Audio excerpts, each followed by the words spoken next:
Buenos días, soy la doctora Olga Gisela Huatuco Collantes, médico ginecobstetra del Hospital Carlos Alcántara Butterfield. El día de hoy vamos a desarrollar el tema afecciones de la mama.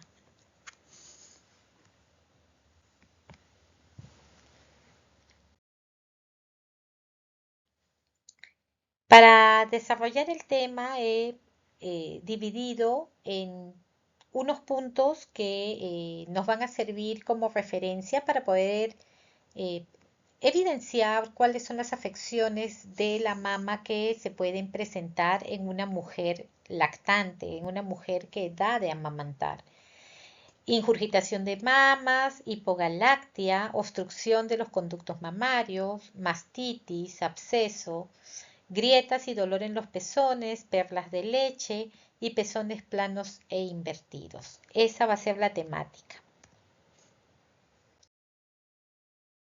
Comencemos. Ingurgitación mamaria. La ingurgitación mamaria va a ser un aumento importante en la vascularización de las mamas. Va a crearse un edema vascular y va a hacer que esta mama se vuelva turgente, aumente su tamaño, se encuentren algo endurecidas y algo dolorosas. Y son más o menos con signos de sensación de calentura en la mama local 3 días. No va a ser una retención de leche porque como vamos a ver más adelante es muy diferente. Típicamente esta ingurgitación mamaria la llaman subida de la leche, ¿no? Y ocurre entre el segundo y quinto día después del nacimiento. Y es la transición del tipo de leche de calostro a leche madura, ¿no? Que va a ser parte de la transición para poder satisfacer las necesidades del recién nacido, ¿no? Mientras tanto, este bebé va a seguir siendo, digamos, satisfecho con calostro. Solamente es parte de toda la preparación de esta transición por parte de los senos, por parte de las mamas, ¿no? Es el proceso que va a considerarse netamente normal, es el proceso que se da posparto y siempre y cuando drene y no dificulte la lactancia ni produzca molestias intensas, ¿no? O digamos otro tipo de síntomas generales, es una situación de esperar en una paciente que ha dado a luz y que, bueno, ya está, digamos, preparándose para amamantar con una leche madura. La ingurgitación mamaria va digamos, a predisponer a situaciones patológicas si es que no iniciamos de manera precoz la lactancia tras el parto, ¿no? Por eso es importante cumplir 3 puntos básicos. Que la lactancia sea frecuente a demanda, sin restricciones, sin horarios, sin poner pausas, sin poner reloj, siempre que el bebé lo quiera, ¿no? Evitar el uso de chupones o biberones porque si no el bebé se va a dar cuenta de que es más fácil tener justamente en la alimentación con chupones o biberones, ¿no? Y no va a desarrollar su reflejo de succión adecuadamente, aparte que también es un riesgo para tener ciertas complicaciones infecciosas en el recién nacido, ¿no? Y técnicas de amamantamiento que involucren una posición adecuada con un agarre eficaz en este bebé. La clínica de la ingurgitación mamaria, aparte del aumento de volumen de la mama con endurecimiento, síntomas inflamatorios, edema, enrojecimiento, dolor, al tacto hipersensible, ¿no? Eh, es bilateral. Es esa diferencia de las patologías, que una ingurgitación mamaria, que es un proceso normal, se da en ambas mamas, es bilateral. Se describen febrículas hasta de 38.0 grados centígrados, ¿no? Y el principal problema es que mientras esta transición sucede, el endurecimiento puede hacer que el bebé no lacte de manera adecuada, ¿no? Y si es que no lacta de manera adecuada, se comienza a cerrar el círculo vicioso de hacer grietas o ser más dolorosas. Este tema que, como les digo, es algo fisiológicamente normal, se autolimita en 2 días, ¿sí? Sin embargo, si es que uno no cumple con todo lo que se les ha comentado, puede predisponer a algún tipo de mastitis o obstrucciones de los conductos mamarios y digamos, hacer un proceso fisiológicamente normal convertirse en algo patológico. El manejo, como les comentaba, es el darle al bebé de manera precoz antes de tener el contacto piel a piel ni bien nace o antes de las 2 horas comenzar la lactancia. Recordar que el bebé al momento que nace en la primera, segunda hora está vigoroso y está con todos los estímulos a flor de piel y este bebé de por sí por, digamos, un tema de autoconservación va a comenzar a succionar y esto va a hacer de que se desencadene todos los estímulos con la mamá, ¿no? Y se desarrolle pues una lactancia exitosa, ¿no? Tiene que ser de manera precoz, tiene que ser de manera frecuente, tiene que ser a demanda, ¿sí? Y estas 3 condiciones tienen que ser de la mano con un adecuado agarre y un vaciamiento del pecho. Se recomienda que en las ingurgitaciones mamarias se pongan compresas frías entre tomas y tomas, ¿sí? Sobre todo evitando chocar estas compresas frías con la areola o el pezón. ¿Por qué? Porque si es que uno tiene contacto con la areola y el pezón, pueden producir contractura y producir isquemia dolorosa del pezón, ¿sí? Entonces tiene que ser alrededor de la mama, en toda la mama, pero sin tocar la areola y el pezón, ¿sí? De esta manera se baja la inflamación. No se deben de usar compresas de agua caliente. ¿Por qué? Porque van a vasodilatar, van a producir mayor inflamación, mayor edema y pueden favorecer al cultivo de bacterias y la proliferación bacteriana, ¿no? Entonces hay que evitar. Los antiinflamatorios son recomendados siempre que la paciente así lo amerite, ¿no? La sensibilidad, el nivel de dolor, la percepción de dolor es independiente para cada mujer, ¿no? Los extractores de leche van a ser utilizados en casos específicos, porque también si es que se usan de manera, digamos, sin tener ciertas condiciones, puede ocasionar sobreestimulación y hacer que esta mama se vuelva más turgente, más edematosa.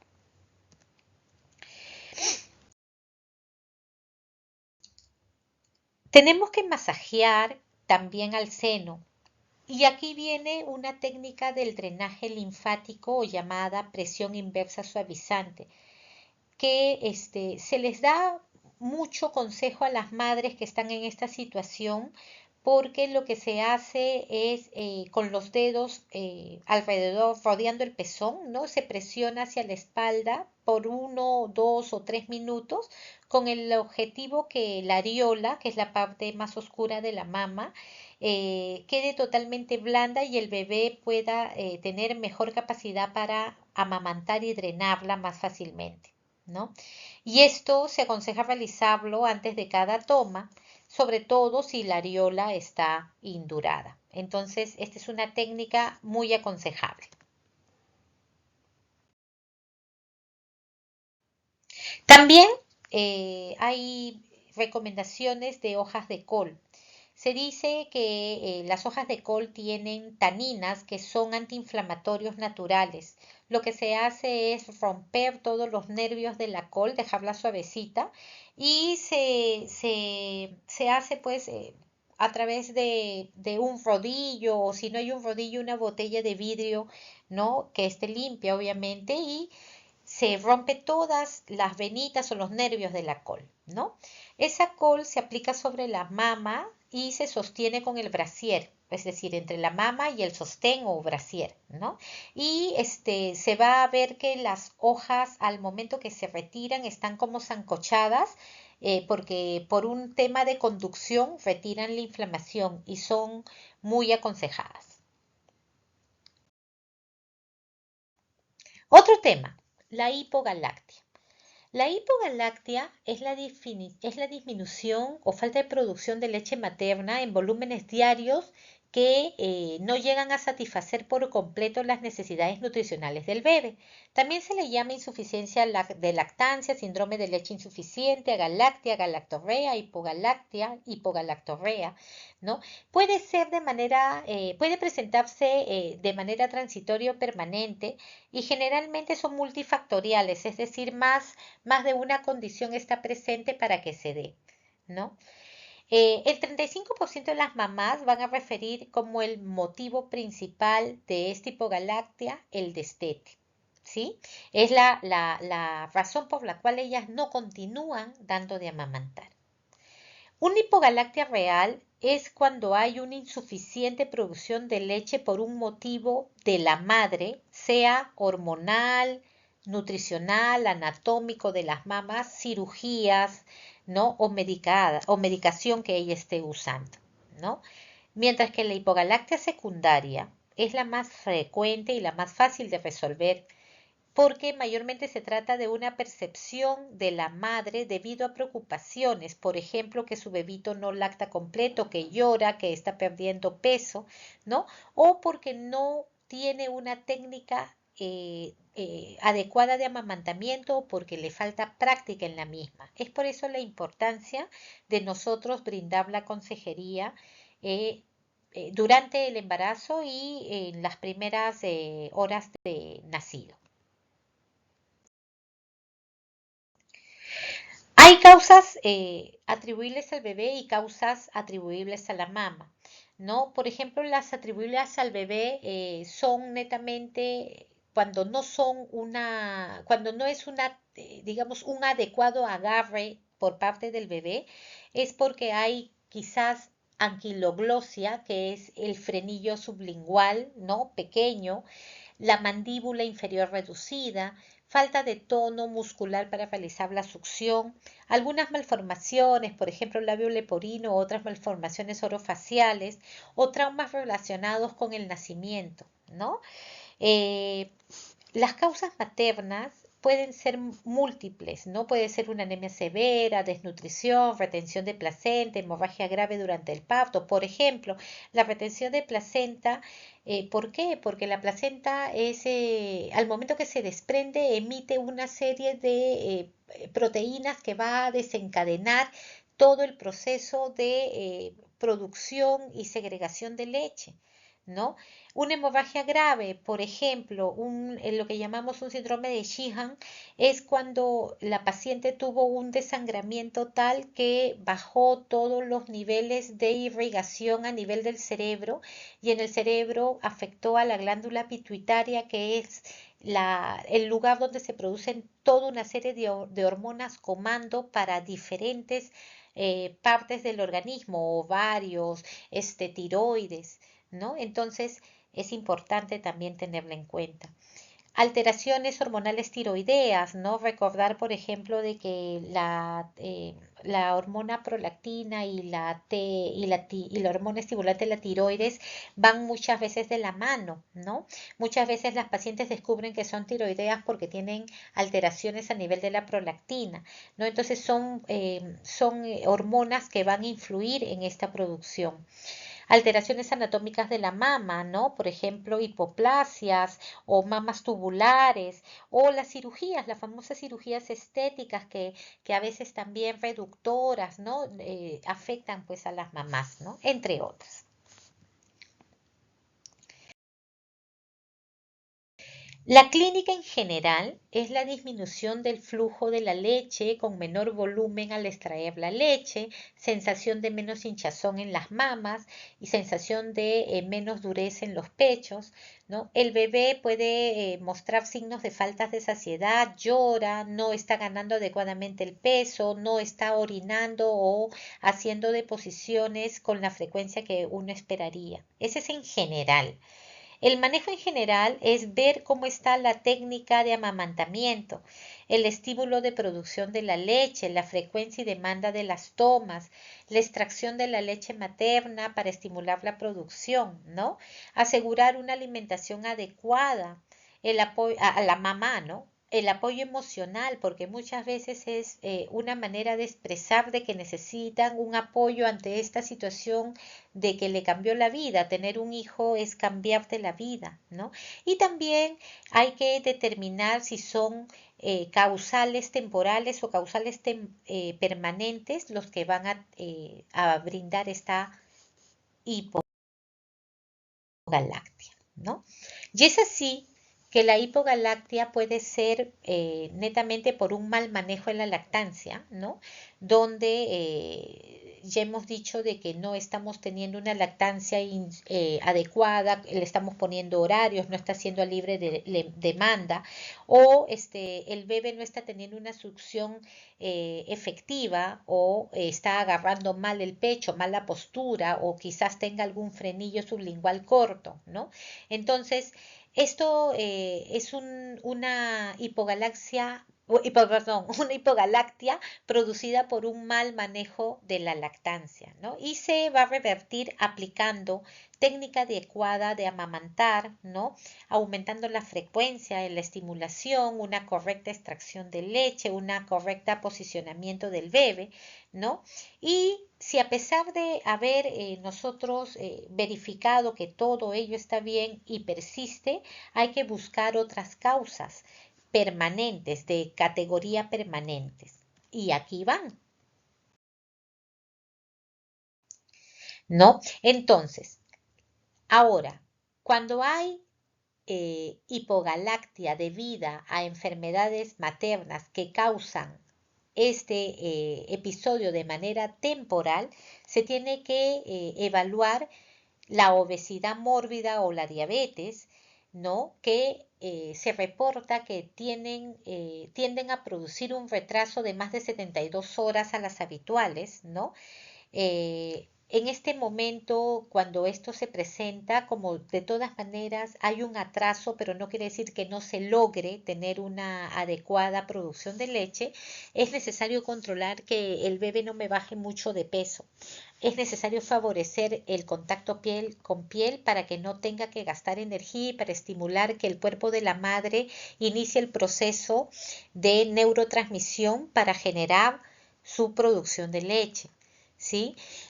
Otro tema son las cesáreas de emergencia o electivas. En sí la cesárea por ella misma no va a influir, sino que es el estrés que está alrededor, ¿no? De toda esta operación, ¿no? La gran mayoría de pacientes tiene estrés y el estrés funciona como un inhibidor temporal, ¿no? Entonces retrasa unos días más de lo habitual el inicio de la producción láctea, ¿no? Eh, Igual, el favorecer el contacto piel con piel, la estimulación manual y en algunos casos con ayuda de extractores puede tener un desenlace diferente a tener una adecuada y exitosa lactancia. La retención de placenta también es una causa temporal que una vez que sale la placenta retenida ya desencadena toda la fisiología normal. ¿Y esto por qué? Porque como les decía, mientras la placenta no desprenda y no salga completamente, no se va a poner el funcionamiento, la producción de leche, ¿no? Y entonces la madre sigue produciendo calostro, calostro, cuando ya debió de haber aparecido la leche. La retención de placenta es básico. Ver la clínica, ¿no? El sangrado persistente, ¿no? Y confirmarlo con ecografía. ¿No? Siempre hay que darle una resolución, generalmente es en quirófano, ¿no? Y se le cubre con antibióticos justamente para que esta paciente no se complique, ¿no? Y pueda llevar su proceso de lactancia e iniciarla de manera exitosa. Otras causas temporales son las inhibiciones farmacológicas con algunos medicamentos, ¿no? Hay medicamentos específicos para inhibir una lactancia, como son bromocriptina y cabergolina, sobre todo la segunda, ¿no? Y hay medicamentos que tienen efectos secundarios, ¿no? Que a la vez me limitan una adecuada producción en cantidades de leche, ¿no? Y al momento de dejar de tomar la medicación, pues en automático la producción de leche se recupera, ¿no? Y en caso de la cabergolina o bromocriptina, sí se puede recuperar la producción, pero con una relactación, porque esos fármacos sí son precisos o digamos específicos para cortar la leche, ¿no? También hay una condición temporal que se llama posmastitis. Una vez de que se ha resuelto una inflamación de la mama, que más adelante la vamos a hablar, ¿no? Recobra la normalidad y recobra la capacidad la mama de tener un equilibrio bacteriano protector, reducir la inflamación y comenzar justamente a producir la cantidad de leche debida.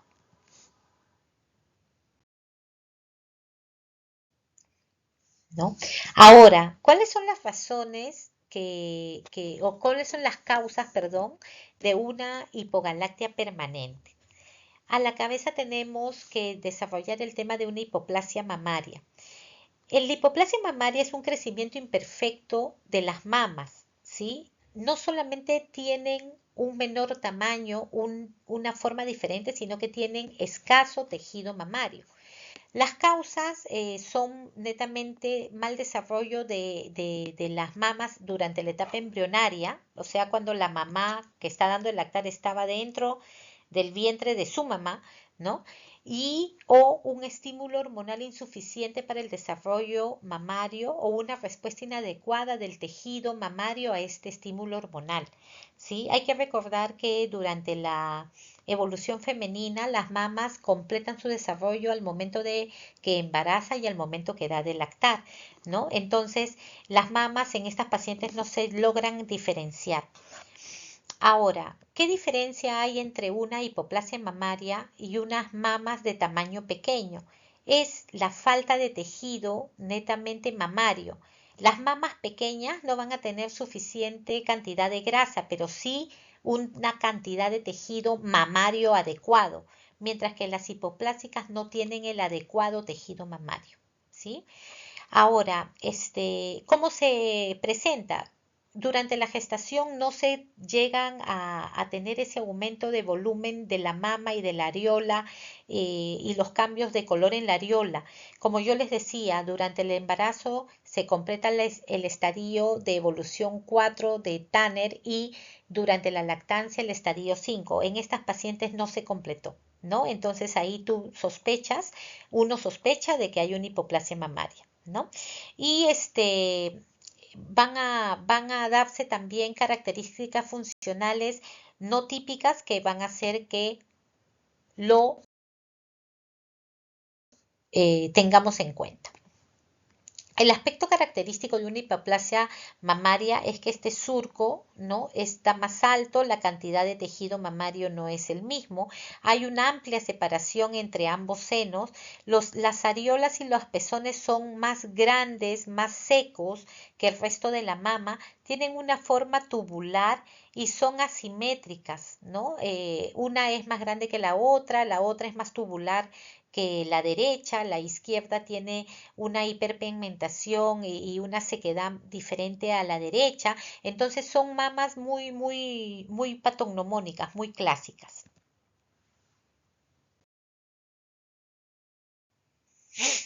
¿Qué otras causas digamos, qué otras causas, perdón, me producen una hipogalactia permanente? Trastornos alimentarios que producen ausencia de menstruaciones sostenidas. ¿Y esto por qué? Porque cada menstruación significa un ciclo hormonal. Cuando hay trastornos alimentarios durante la pubertad, que, por ejemplo, anemias severas que hacen que no se dé una menstruación cada mes, ¿no? Hay un desarrollo escaso de la glándula mamaria con poco tejido mamario y que a la larga puede resultar insuficiente para una lactancia materna exclusiva. El síndrome de ovarios poliquísticos se ve de que también afecta el crecimiento de tejido mamario durante el embarazo en un grupo de pacientes, ¿sí? Y también afectan en un grupo de pacientes los receptores de prolactina, ¿sí? Sin embargo, digamos que es en un 60%, porque el resto del porcentaje va a tener una producción normal de leche y otro pequeño porcentaje de 3% tendrán incluso una hiperproducción de leche, hipergaláctea se llama.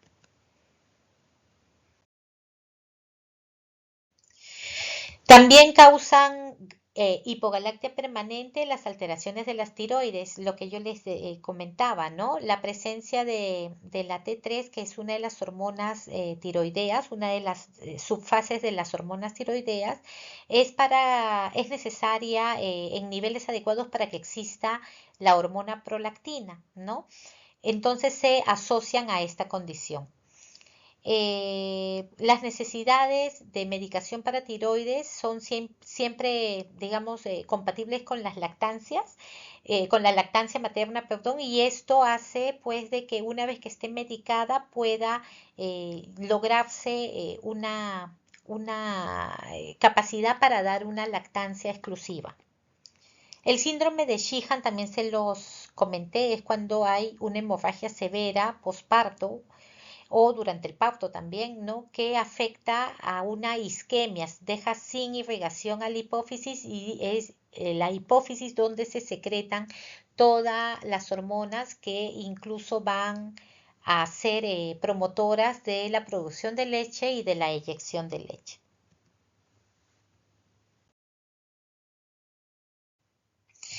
La otra causa es la cirugía de reducción de mama, ¿no? Es un trauma pues de la glándula mamaria, ¿no? Porque no solamente se elimina grasa, sino también se elimina tejido mamario, ¿no? Los conductos también se seccionan, ¿no? Y estas causan pues también comprometen a la sección de los nervios mamarios. Los nervios mamarios son importantes para la eyección de la leche, ¿no? Entonces es una de las razones que también debe de valorarse o debe de descartarse al momento de tener este problema de hipogalactia permanente. Vamos con otro punto, la obstrucción de los conductos mamarios. Generalmente están causadas por alteraciones bacterianas que van a formar biopelículas. Biopelículas significa de que son bacterias que invaden, proliferan y se adhieren a los conductos junto con moléculas de calcio, junto con otras proteínas y los tapan, ¿sí? No se considera en sí una infección, sino se considera una alteración del equilibrio de las bacterias normales de los conductos mamarios, ¿sí? Sin embargo, sí puede predisponer a infección. ¿Cómo se manifiesta? Se manifiesta netamente con un bulto duro, limitado, doloroso en algún cuadrante de la mama. No es de que se presenten en todos lados. Siempre predispone en un cuadrante y generalmente suele ser el de la cola mamaria. ¿Sí? No tiene enrojecimiento, no tiene calentura. A veces se acompaña de una febrícula y de malestar general. Entonces, ¿qué se hace? Hay que peinar esta mama. Se peina, no se masajea y se peina y con movimientos circulares se dirige todo esta obstrucción, este endurecimiento hacia el pezón, ¿no? Hay que amamantar al bebé digamos, dirigiendo a que saque esta leche. Por ejemplo, si es que lo tenemos en los cuadrantes de la cola mamaria o en el cuadrante superior interno, tendríamos que poner al bebé con la cabecita en la mama y los pies hacia nuestra espalda, de tal manera de que va a guiar esta obstrucción para destaparla.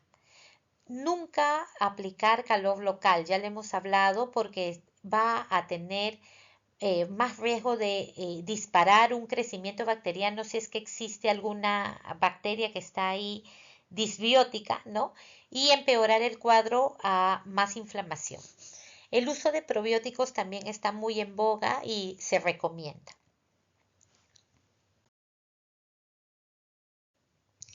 Las mastitis.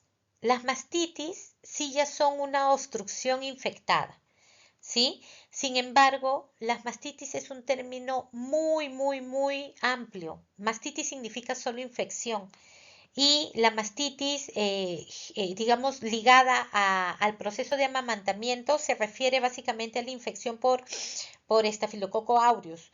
No suele estar presente solamente este tipo de germen.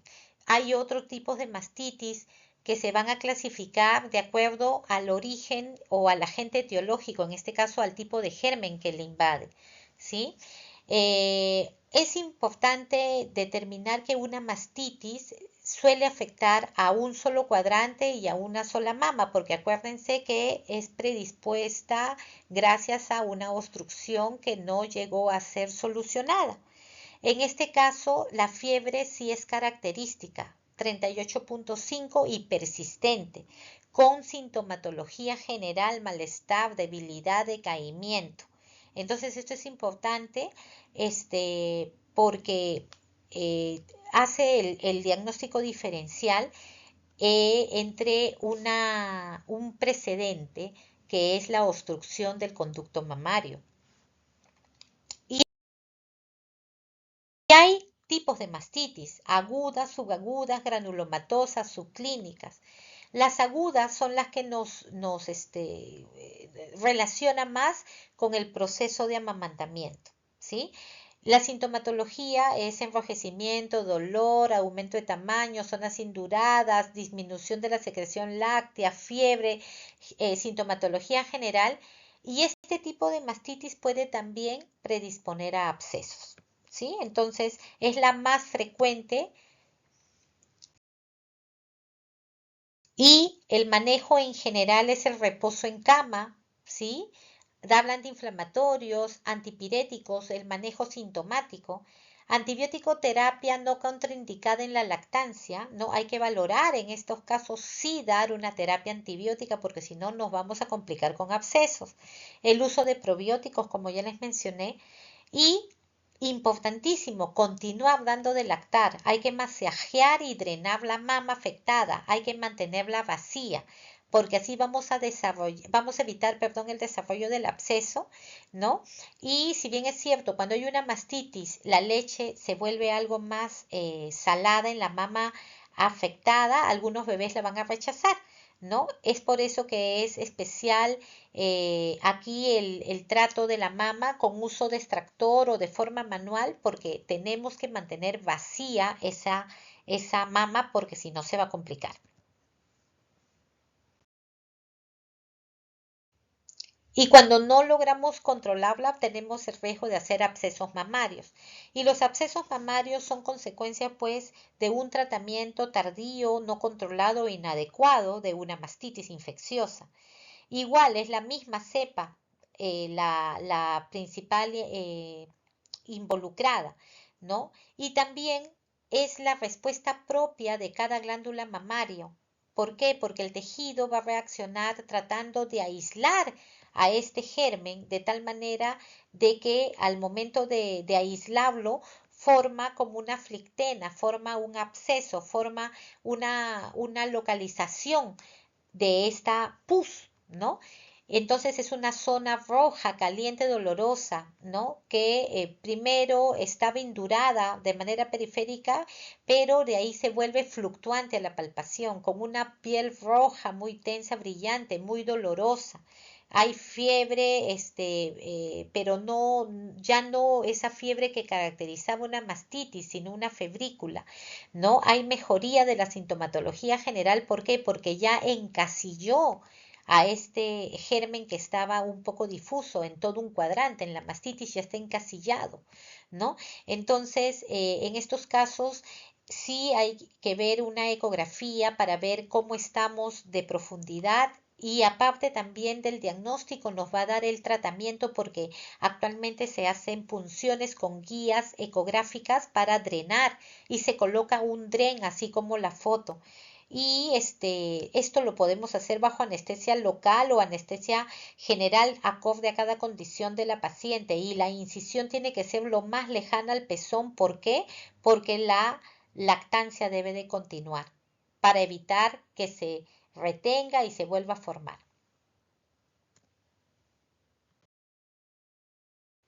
Otro tema son las grietas y los dolores en los pezones. Grietas y dolor en los pezones son heridas de los pezones, ¿no? Ahora, no siempre un dolor de los pezones se acompaña de grietas, ¿sí?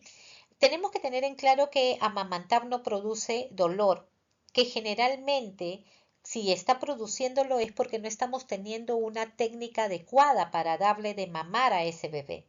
¿Sí? Entonces, la principal causa es la succión disfuncional o incorrecta. ¿Sí? Es decir, el bebé no está agarrando la areola, está agarrando solo el pezón. ¿Sí? Otra causa son las infecciones, hay que siempre revisar que no, el bebito no me tenga muguet o candidiasis en su boquita, ¿no? Hay que ver que no hay una infección propia del pezón, ¿no? Sobre todo si hay heridas y dolor, ¿no? Hay que ver que no haya ninguna alteración microbiana, ¿no? Sea de los pezones o de los conductos. Tenemos que ver condiciones anatómicas de que no haya anquiloglosia, hay que ver de que haya, digamos, una adecuada morfología en la boquita del bebé. Puede ser también vasoespasmos de cuando el pezón se constriñe, ¿no? Y persiste después de lactar, entonces como que se queda sin irrigación, entonces eso me da dolor. A veces también estamos usando mal el extractor, ¿no? O la mamá está usando mal el extractor de leche y se inflama, ¿no? Y produce lesiones en los pezones. O cambios hormonales que también pueden darse en algunas pacientes que dan una hipersensibilidad. Hay grietas en estadios, o sea, hay estadios para calificar estas grietas. El estadio 1 es cuando el pezón está eritematoso y con dolor al contacto. Lo único que se tiene que ver es la técnica de succión y ver la estructura oral del bebé. El estadio 2 es cuando ya hay vesículas, flictenas, ampollitas, pero la epidermis está íntegra aún. Hay que valorar igual cómo está succionando, hay que limpiar con agua y jabón neutros. Si usamos un jabón muy fuerte o antibacterial, nos vamos a volar, nos vamos a llevar abajo, nos vamos a traer abajo toda la defensa normal. Toda la mama tiene un conjunto de gérmenes que la defienden. Entonces, no podemos usar jabones antibacteriales porque nos vamos a llevar los propios gérmenes que defienden esta mama. Se lava 1 o 2 veces al día y se seca con papel toalla desechable. Se deja libre, al aire libre, que respire la mama. No se usan discos o protectores, no se usan. Hay que evitar la lanolina. Antes se usaba lanolina, actualmente está proscrito. Y hay que revisar, como dije, la estructura oral del bebé. En el estadio 3 ya hay una herida abierta con afección de la dermis. Igual, es el mismo, pero en estos casos hay que retirar la fibrina para que pueda cicatrizar adecuadamente, ¿sí? No se debe de usar, como decimos, discos empapadores, no se debe de usar protectores de la mama. Hay que evitar la lanolina y si no mejora en más de 7 días de evolución, porque esto debe de mejorar en 7 días, hay que usar una terapia antibiótica local o de corresponder una sistémica vía oral o endovenosa, ¿sí? El estadio 4, cuando ya hay afección de tejidos subyacentes, ¿no? Y este estadio sí está sobreinfectado. Igual que el 3, hay que darle todas las medidas y hay que darle sí o sí antibiótico local y sistémico, idealmente haciendo un previo cultivo de leche y mientras sale ir dándole antibiótico y ya con el cultivo, el resultado del cultivo, variar o corregirla. Entonces para el manejo hay que mejorar la técnica de agarre, La utilización de cremas y ungüentos es controversial, ¿no? Dejar que los pezones se sequen al aire también sí es recomendado. Usar leche materna es controversial porque algunos autores dicen de que si esta leche materna tiene una alteración bacteriana al momento de dejarla en el pezón vamos a crear un problema mayor porque le estamos dando de comer como un cultivo a las propias bacterias, ¿no? Los discos absorbentes también es controversial. Lo que sí se recomienda es el aceite de oliva por sus propiedades antiinflamatorias y bacteriostáticas, sobre todo en los estadios 1 y 2. La higiene del pezón ya hemos hablado, no volarse, no afectar a la capa protectora. Hay que considerar que las glándulas de Montgomery son unas glandulitas propias de la mama que me generan grasa y sebo. Algunas pacientes creen de que eso no es normal. Y el tratamiento de las infecciones, sea local o vía oral o endovenosa, de acuerdo a nuestro criterio médico.